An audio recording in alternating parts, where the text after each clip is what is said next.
論文摘要：2025年3月28日，一場毀滅性的地震襲擊了緬甸中部和西北部，加劇了160萬國內流離失所者 （IDP） 的苦難，而他們已經飽受4年多衝突的影響。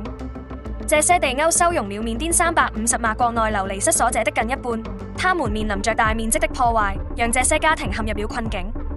已經在提供援助的聯合國難民署不堪重負，正在緊急加大援助力度，分發庇護所、毯子和睡墊，同時呼籲捐款。這份由衷的呼籲強調了危機的嚴重性，稱這是一場拯救生命的與時間賽跑，並向捐助者表示感謝，指出每一筆捐款都發揮了作用。應急計劃摘要：該計劃解決了6個關鍵挑戰，以確保有效應對。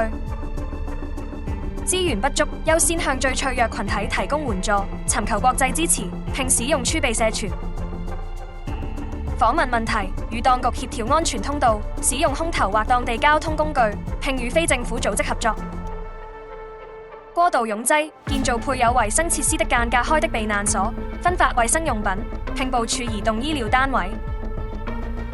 捐贈者疲勞，強調危機的獨特嚴重性，分享透明的更新，並使用社交媒體進行參與。時間敏感性，發起72小時眾籌活動，預先安排援助，並簡化捐贈流程。創信息斜線意識，通過聯合國難民署渠道分享經過驗證的更新，連接到可靠來源，並吸引有影響力的人。